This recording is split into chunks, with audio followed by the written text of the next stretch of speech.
ایک دن حضور نے وضو کیا تو اصحاب رسول آگے بڑھے، حضور کے مبارک وضو کو اپنے ہاتھوں پہ لے کے اپنے چہروں کے اوپر ملنے لگے، اور جنہیں وہ پانی نہیں ملتا تھا وہ ان گیلے ہاتھوں سے ہاتھ رگڑ کے ان کو اپنے چہروں پہ ملتے۔ محبتوں کا یہ انوکھا انداز، کچھ لوگ دلیلیں ڈھونڈتے رہ جاتے ہیں۔ اللہ اکبر، پانی ہڑا نو لوڑ کی راہ بنا دی، پہنچے آپ دریا سرکار یارا۔ تو وہ حضور کے مبارک وضو کا پانی اپنے ابدان پہ مل رہے ہیں۔ فقال لهم النبی صلی اللہ علیہ وآلہ وسلم، تو آقا کریم علیہ الصلوۃ والسلام نے فرمایا، ما یحملکم علی ھذا، تمہیں اس بات پر کس چیز نے ابھارا کہ تم یہ کام کر رہے ہو؟ میں نے تو حکم نہیں دیا، سارے امور کا حکم نہیں دیا جاتا۔ محبت کا اپنا مزاج ہے، محبت کچھ خود سمجھتی ہے، محبت کے اپنے رنگ ہیں، کچھ چیزیں محبت کشید کرتی ہے۔ تو کہا کہ میں نے تو یہ حکم نہیں دیا، ما یحملکم علی ھذا، تمہیں اس بات پر کس چیز نے ابھارا؟ قالوا حب اللہ و رسولہ، اللہ اور اس کے رسول کی محبت میں۔ یہ تقاضۂ محبت ہے کہ محبوب کے بدن سے گرا ہوا پانی بھی زمین پہ نہ بہنے پائے۔ حضور علیہ الصلوۃ والسلام نے ایک دن پچنے لگوائے اور ایک صحابی کو کہا، جاؤ اس کو ایسی جگہ بہا آؤ جہاں کسی کے قدم نہ پڑے۔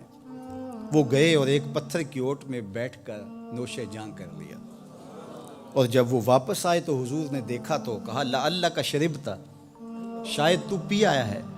اس نے کہا، جی حضور، میں نے کہا کہ اس سے بہتر اور کیا جگہ ہو سکتی۔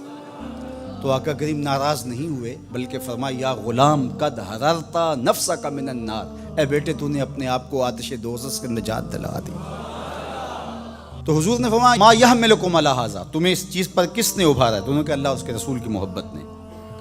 تو اب اللہ کے محبوب علیہ السلام نے اس کی نفی نہیں کی کہ یہ اللہ رسول کی محبت نہیں ہے، محبت کا یہ تقاضا ہے، لیکن دوسرا پہلو حضور نے یہاں واضح کر کے بیان فرمایا، اور یہ نبی کا منصب ہے۔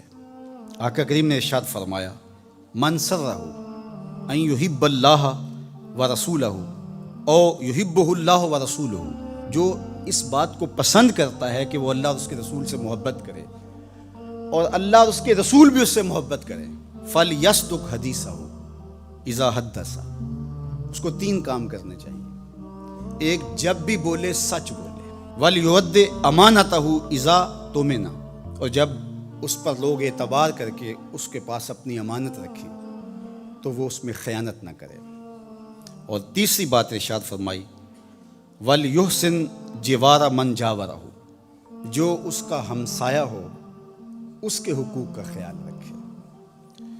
ایک طرف تمہارا یہ عمل کہ تم میرے وضو کے پانی کو بھی زمین پر گرنے نہیں دیتے، یہ تمہاری محبت کا چھلکتا ہوا ایک انداز ہے، لیکن کہیں یہی نہ رک جانا اور محبت کے اسی انداز کو ہی اپنا کر کے باقی سب چیزوں سے بے نیاز نہ ہو جانا۔ تقاضۂ محبت یہ ہے کہ تم میرے بتائے ہوئے طریقے کے مطابق بھی چلو، اور یہ کام اگر تم 3 کر لو تو پھر تم سے اللہ بھی محبت کرے گا، اس کا رسول بھی محبت کرے گا، اور تمہاری محبت جو اللہ اس کے رسول کے ساتھ ہے وہ بھی معتبر ٹھہرے گی، کہ تم صرف کچھ انداز بجا لانے سے اپنی محبت کا انداز اختیار نہیں کرتے ہو، بلکہ حضور کے لائے ہوئے دین کو بھی تم اپنی روح تک اتار کر کے اپنی محبت کے حقیقی رنگ کو پیش کر رہے ہو۔ تو اب یہ 2 چیزیں ہمارے سامنے آئیں۔ کچھ لوگ تو اس طرح حضور علیہ السلام کی بات کرتے ہیں کہ سویر سے لے کر شام تک وہ حضور کی محبت، حضور کا پیار، حضور کا نام، حضور کے ساتھ عقیدت کا اظہار مثالی ہوتا ہے۔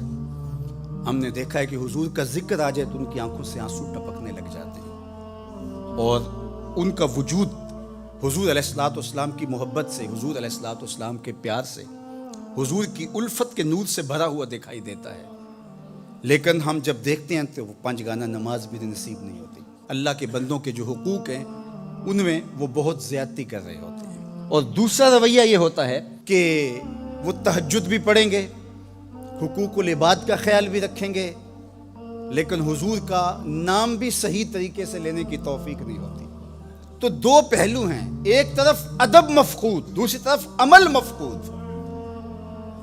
حضور علیہ السلام نے کہا کہ تمہارا یہ عمل کہ تم میرے وضو کے پانی کو بھی زمین پر نہیں گرنے دیتے، اور دوسری طرف یہ کہ اگر تمہارا یہ عمل نہیں ہوگا تو پھر تمہارے اس عمل اور تمہارے اس رویے کی تحسین نہیں کی جائے گی تو توازن کے ساتھ آگے بڑھنا چاہیے. آپ عمل میں بھی طاق ہوں اور عقیدت کے رنگ بھی آپ کے بشرے سے دکھائی دیں.